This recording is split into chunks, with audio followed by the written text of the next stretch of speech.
Às 05h40 horário local, no dia 7 de maio, o USS Truxtun estava transitando pelo Estreito de Hormuz como parte do Projeto Liberdade. A iniciativa do governo Trump para quebrar o controle do Irã sobre o corredor de petróleo mais importante do mundo e libertar os 1.500 navios comerciais, transportando 22.500 marinheiros que estavam presos dentro do Golfo Pérsico há semanas. Na ponte, o turno da manhã seguia tranquilo. Nada digno de uma segunda olhada no radar. O que a tripulação da ponte não sabia era que uma bateria costeira de mísseis da Guarda Revolucionária Islâmica perto de Bandar Abbas rastreava o comboio desde sua entrada no Golfo de Omã. Às 05h41, todos os sensores passivos do Truxtun se acenderam ao mesmo tempo. 2 convéses sob a ponte, a luz de emergência vermelha acendeu. Vozes se sobrepunham e enchiam a sala. Este é o SIC, Centro de Informações de Combate. O centro nevrálgico sem janelas onde toda batalha no destroyer é de fato decidida. Um RC-135 Rivet Joint estava orbitando a 80 km ao sul do estreito nos últimos 90 minutos, captando comunicações criptografadas da IRGC o tempo todo. Neste momento, esse tráfego estava aumentando muito. O radar espião detectou uma onda de aeronaves voando baixo saindo da costa iraniana. 11 alvos, todos se aproximando rapidamente. O Tal, oficial de ação tática, tenente que comanda a Batalha da Cadeira no centro do SIC, já estava na rede de comunicações anunciando os contatos. Prioridade 1. Prioridade 2. O West Mason tinha os mesmos alvos. O USS Rafael Peralta, terceiro navio na formação, já estava manobrando para cobrir o flanco sul do comboio. Os 3 navios tinham sistemas Aegis conectados por capacidade de engajamento cooperativo, permitindo aos destroyers atuarem como um único sistema de armas distribuído. Os operadores de serviço faziam as listas de verificação de lançamento. Dedos sobre os painéis. 40 segundos de comunicações por voz condensados em puro movimento. O primeiro SM-2 disparou da célula 17 do sistema de lançamento vertical dianteiro do Truxtun. 32 células à frente da ponte, 64 mais a ré. Cada uma é um buraco no convés com o míssil certo para a missão. A célula 22 disparou em seguida, e Mason se juntou de seu compartimento VLS. 6 interceptadores no ar em 15 segundos. 2 mísseis de cruzeiro se desintegraram a 40 km em flashes no horizonte, visíveis da sala da ponte, enquanto fragmentos da eletrônica de guiagem iraniana caíam no Golfo. Primeiros flashes do dia. O SIC não teve um segundo para marcá-los. Esse era o SM-2, o cavalo de batalha da defesa aérea Aegis. Velocidade de aproximação, Mach 3,5, alcance de 90 milhas. Veja o compartimento de mísseis como uma caixa de ferramentas. O SM-2 é a chave de soquete de 10 mm. Serve para a maioria dos trabalhos. Você mantém uma dúzia e só investiga mais quando surge algo estranho. 11 contatos viraram 8, depois 4 e 2. A 50 milhas do interior, o comandante da bateria do IRGC observava seu painel de lançamento. Nenhum impacto registrado. O comboio já deveria lidar com 60 alvos se aproximando, sem conseguir manter solução de tiro em nenhum deles tempo suficiente para engajar. Em vez disso, a formação permanecia intacta e a imagem do radar americano estava ficando mais limpa, não pior. Ele acionou o rádio para enviar a próxima onda mesmo assim. O E-2 de Hawkeye, orbitando a 25 mil pés, começou a identificar alvos lentos vindos do interior. 12 a princípio, depois a contagem passou de 30 com lançamentos ainda em andamento, drones de ataque unidirecional Shahed 136 movidos a hélice. 180 km por hora. Ogiva de 50 quilos, alguém tinha que lidar com eles.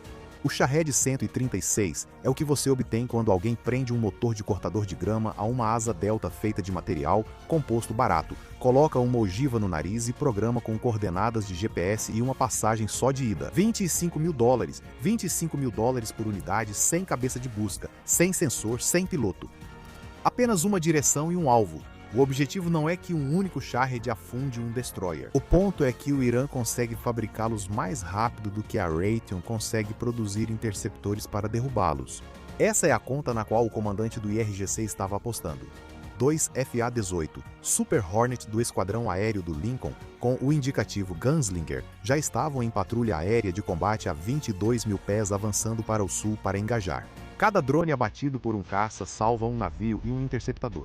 Cada interceptador salvo é munição guardada pelos contratorpedeiros para o próximo desafio, como disse o tal do Mason, norte dupla fora da costa, atravessando direto o espaço aéreo do Gunslinger. Gunslinger, Scram, Anjos 35. Ambos os Hornets inclinaram o nariz e subiram rapidamente, liberando o corredor o mais rápido possível com os motores F-414. 3 segundos depois que a cauda do último F-18 liberou o corredor, 2 mísseis SM-2 foram lançados do VLS dianteiro do Mason e atravessaram o espaço aéreo agora vazio, alvo abatido.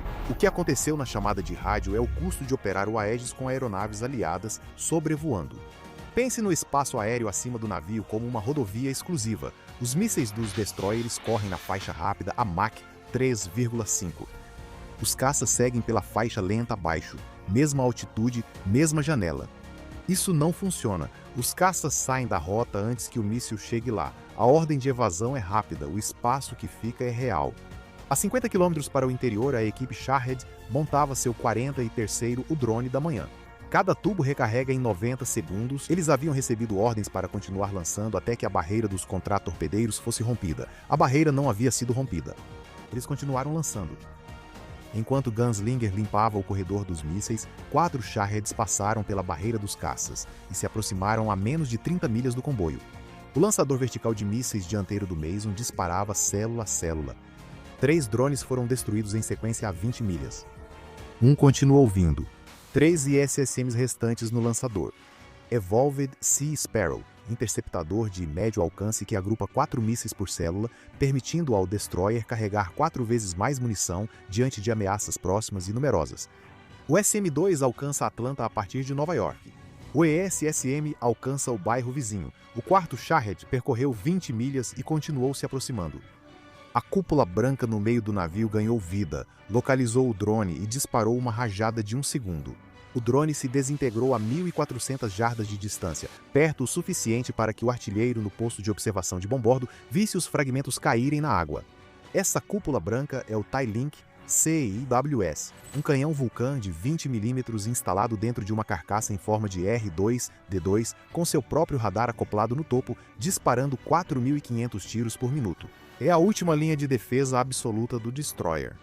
O que o Phalanx para é aquilo que passou por todo o resto, pelos SM-2, pelos ESSMs e pelos caças.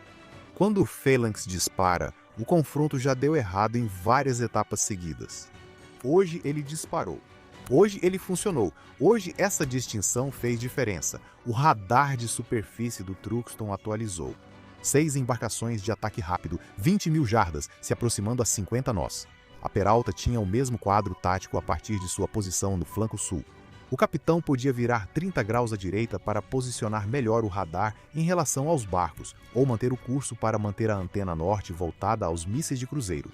Ele optou pelos mísseis. Os barcos ficaram fora do arco de tiro ideal dos canhões. Este é o preço de priorizar a ameaça que pode afundar o navio, não a que só arranha a pintura. O Packen Leader se aproximou a menos de 4.000 jardas e disparou 3 foguetes de 107 mm. 2 erraram e passaram longe. Um atingiu a água a 200 metros da popa de estibordo do Truxton. A metralhadora pesada de 12,7 mm do barco começou a atirar.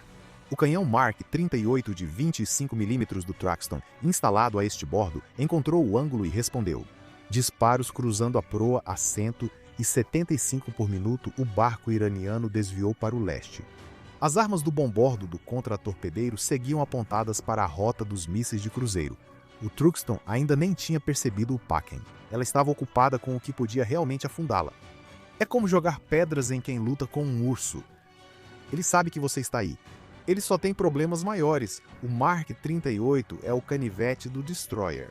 Canhão automático de 25 mm em cada bordo, estabilizada para disparos precisos em mares agitados, operada remotamente e com mira térmica para uso noturno. Letal até 2.500 metros. Ideal para o que fica ao lado do casco. Inútil para o que está a 160 km de distância. Tudo a 160 km pertence ao radar de vigilância e ao VLS, então está tudo certo. O Phalanx de popa do Mason destruiu outro Shahed, reduzindo ainda mais a munição. O Truxton virou 15 graus para a direita para posicionar o radar de estibordo em um novo alvo vindo do noroeste. E ao fazer isso, o Mark 38 perdeu alinhamento com o Packen. À medida que os ângulos mudavam, os barcos deram a volta. O capitão se deparou com a mesma escolha mais uma vez. Impasse dentro de uma luta de mísseis. Então Gunslinger avançou novamente. A onda de Shahed ainda chegava, partindo lentamente de pontos dispersos a cada 90 segundos e conseguindo passar. Gunslinger 1 disparou um AIM-9X. O Shahed se transformou em uma nuvem de destroços a 18 milhas.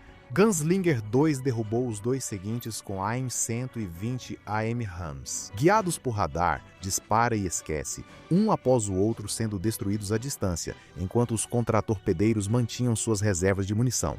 No Packing Leader, o rádio estava quase silencioso. O comandante estava a 4.000 jardas do Truxtun por 90 minutos enquanto o Mark 38 disparava rajadas à sua proa. Ele olhou para o leste. Águas abertas rumo à ilha Kashem. Ele acionou o transmissor. Os outros 5 barcos viraram com ele e aceleraram ao máximo. O Mark 38 disparou contra eles, mas a geometria já estava errada. Os disparos caíram antes do alvo. Os barcos desapareceram na névoa ao nordeste. O SIC do Truxtun ficou em silêncio pela primeira vez em 47 minutos. Em algum lugar no posto avançado do Comando Central, um oficial de plantão processava o balanço da manhã. O Irã havia usado 11 mísseis de cruzeiro, 43 drones de ataque e 6 barcos de ataque rápido contra 3 contratorpedeiros americanos. Aproximadamente 10 milhões de dólares em armas e plataformas. Nenhum acerto. Um oceano vazio e uma conta que até a Guarda Revolucionária Iraniana teria dificuldade de explicar com uma simples calculadora. O comboio já havia passado pelo ponto crítico, mas ainda não tinha terminado. Um R-135 interceptava as transmissões do barco durante a retirada durante todo o trajeto de volta. Desde que perderam o contato às 07h12, cada rajada de rádio criptografada do Packing Leader foi gravada, triangulada com precisão de até 200 metros, cronometrando a chegada do sinal em diferentes antenas ao longo da fuselagem. A posição foi enviada ao Link 16 como coordenada de alvo. Aquele conjunto de antenas no RC-135 opera com 30 receptores separados em todo o espectro de rádio, com linguistas de árabe e farsi na cabine que conseguem identificar uma unidade da Guarda Revolucionária apenas pelo ritmo da voz. Os iranianos sabiam dessa capacidade desde os anos 1970 e continuaram usando rádios criptografados mesmo assim, porque a alternativa era não ter rádio nenhum. O RC-135 lê cada mensagem e anota o endereço. Um Enk-9 Reaper a 28 mil pés sobrevoou as coordenadas. 26 minutos depois, ele já estava sobre a costa sudeste de Kishem, mais para o interior. 6 embarcações de ataque rápido estavam amarradas a um pier de concreto. As tripulações jogavam lançadores de foguetes já usados pela lateral. Caminhonetes traziam caixas. O operador do Reaper na base aérea de Creech, em Nevada, direcionou o FLIR para a caixa mais próxima, em formato de tubo, verde-oliva. O analista reconheceu a inscrição na caixa ao lado em 4 segundos. Não eram foguetes nem munição. MISOG 2 Manpads. MAN sistemas portáteis de defesa aérea, mísseis superfície-ar lançados do ombro, projetados especificamente para derrubar helicópteros do céu. Os barcos não se rearmavam com armas de fogo. Eles atualizavam para uma capacidade antiaérea ausente na missão da manhã. Uma elevação de 200 pés ficava entre a enseada e o estreito. Para atingir os barcos, ataques de helicóptero precisariam cruzar uma faixa costeira antiaérea ativa desde o amanhecer. Canhões e posições de mísseis superfície-ar vigiavam o céu exatamente para o que estava prestes a surgir no horizonte. Foi nesse momento que o CENTCOM tomou sua decisão. Os ataques de autodefesa seguintes não foram improvisados. O Truxtun, o Mason e o Peralta foram atacados em águas internacionais enquanto realizavam um trânsito legal em apoio ao Projeto Liberdade. A operação que o presidente Trump havia pessoalmente ordenado para restaurar o livre fluxo do comércio pelo estreito. O mandato do CENTCOM era claro: instalações militares iranianas responsáveis pelos ataques, locais de lançamento de mísseis e drones, centros de comando e controle, infraestrutura de inteligência e vigilância foram designados para resposta imediata. Os Estados Unidos atacaram os portos iranianos de Bandar Abbas e Kishmi. Ambos foram centrais no ataque da manhã. Ambos já estavam nos pacotes de ataque definidos semanas antes do primeiro lançamento. Trump descreveu isso em termos que não exigiam dicionário militar. Eles mexeram com a gente hoje, ele disse aos repórteres. Nós acabamos com eles. Eles brincaram. Eu chamo isso de brincadeira. Ele chamou os ataques de um tapinha de leve e alertou que futuras agressões iranianas seriam respondidas de forma muito menos contida. O cessar-fogo, ele insistiu, ainda estava em vigor. O grupo de ataque reunido no Golfo naquela manhã já refletia uma operação inteiramente planejada antes que qualquer barco iraniano deixasse o cais. 2 F-18 Super Hornets com bombas GBU-38J-Dan, um par de IA-18G Growlers, carregando pós de interferência ALQ-249 e mísseis AGM-80 e 8 ARM nos pilones das asas. Bombas para infraestrutura reforçada. Interferidores para qualquer radar iraniano que ainda estivesse operacional. Tempo no alvo definido antes que os barcos terminassem a retirada. A 14 milhas de distância, o piloto líder do Growler ativou o ALQ-249. Todo o radar na faixa de defesa aérea costeira que estava vigiando o céu ficou cego em meio a uma cortina de ruído eletrônico. O ALQ-249 é o substituto do ALQ-99, que tinha 40 anos e foi aposentado pela Marinha há 2 anos. Mesmo conceito fundamental, desempenho totalmente diferente. Matriz de varredura eletrônica ativa com nitreto de galho. Mais potência, feixes mais concentrados, cobertura de frequência mais ampla. Imagine alguém apontando um holofote diretamente para uma câmera de segurança. A lente está intacta, o sensor está funcionando. Tudo o que ela vê é branco, mas os canhões antiaéreos com mira óptica não precisavam de radar. 3 posições de ZU-200 e 32 estavam escavadas na encosta acima da enseada. Montagens duplas de 23 mm com mira de ferro, eficazes até 2.500 metros, exatamente onde as aeronaves atacantes precisavam operar para atingir seus alvos com precisão. 2 AH-60 e 4E. Apache de uma posição avançada nos Emirados Árabes Unidos cruzaram a costa iraniana 18 minutos após o início da interferência eletrônica. Um MH-60RC Hawk do convés de voo do Truxtun ficou ao largo para cobrir qualquer barco que tentasse fugir. Os Apache desceram a 60 metros do cume. O radar de ondas milimétricas sobre os rotores varreu a enseada e identificou 6 contatos em menos de 2 segundos. No Pagan Leader abaixo, o comandante ouviu as pás do rotor um instante antes do alerta de ameaça. Ele observava as colunas de fumaça do cinturão antiaéreo há 12 minutos. Ele já esperava isso. Acionou o rádio e gritou para o artilheiro. O MiSAG-2 já estava fora da caixa. O Apache Líder entrou em ataque contra o barco líder a 5,5 km. Um AGM-1114L Longbow Hellfire saiu do trilho e acionou seu motor. Dispare e esqueça, buscador de radar de ondas milimétricas. O helicóptero já estava virando antes mesmo das aletas saírem do lançador. No mesmo instante, o atirador do Packen colocou o MiSAG-2 no ombro. O buscador detectou rapidamente o calor do motor, e o tom se tornou um zumbido constante. Ele apertou o gatilho. 2 mísseis, agora no ar, seguindo em direções opostas. O que o CENTCOM não revelou às equipes do Apache até 20 minutos antes do lançamento foi o seguinte: os mísseis naquelas caixas não eram MiSAG segundo padrão. Era o que dizia na marcação. Os buscadores eram de uma geração mais nova, infravermelho duplo com lógica treinada para rejeitar iscas de magnésio. Os iranianos aguardavam um ataque de helicóptero há meses e receberam a atualização por um terceiro. As caixas foram marcadas errado de propósito. O dispensador de sinalizadores do Apache disparou automaticamente. Uma nuvem de iscas de magnésio incandescente se soltou da fuselagem. O sensor perdeu o bloqueio no calor do motor, achou uma fonte mais brilhante e a seguiu. O míssil girou em espiral para as iscas e explodiu a 90 metros à direita. A tripulação sentiu a onda de choque nos pedais. O Apache continuou voando. O Hellfire atingiu o Packen Líder na linha d'água. O barco se partiu ao meio e afundou em 11 segundos. Mais 3 barcos agora levantavam tubos MiSAG.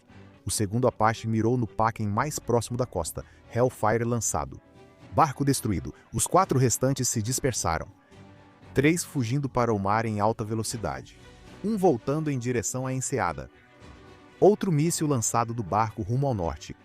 O Apache fez uma manobra brusca e lançou uma nova salva de sinalizadores. O míssil seguiu o chamariz. O helicóptero retornou sobre o barco, agora muito próximo para a distância mínima de armamento do Hellfire. O canhão M230 na torre frontal entrou em ação, uma rajada de 1 segundo. Fogo no meio do navio, rajada de 2 segundos. O barco se despedaçou. Esse foi o M230. 1.200 projéteis de 30 milímetros de alto explosivo de uso duplo a 625 por minuto acoplado ao capacete do atirador. Ele olha para um alvo, a arma aponta para lá.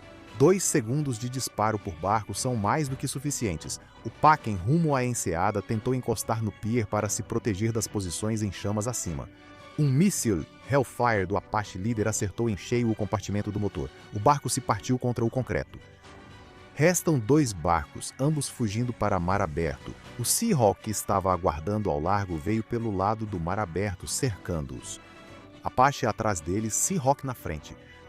O míssil Hellfire do Seahawk atingiu o barco da frente a 4 km. O barco de trás virou para o sul a toda potência. O M230 do Apache o encontrou. Disparou rajadas pelo compartimento do motor até ele perder o controle e começar a pegar fogo. 6 barcos, 6 abatidos. Os Apaches avançaram para o leste com resíduos de flare nas fuselagens e um fragmento de míssil Mossad preso à asa curta da aeronave Leader. Não foi o suficiente para derrubá-lo. O bastante para levantar dúvidas dos oficiais de manutenção quando a aeronave pousasse de volta nos Emirados Árabes Unidos. Atrás disso, Bandarabas e Khashoggi estavam em chamas. A declaração do CENTCOM foi precisa e breve. As forças dos Estados Unidos atacaram instalações militares iranianas ligadas a ataques contra navios de guerra americanos, locais de lançamento de mísseis e drones, centros de comando e controle e pontos de inteligência e vigilância. Nenhum ativo americano foi atingido.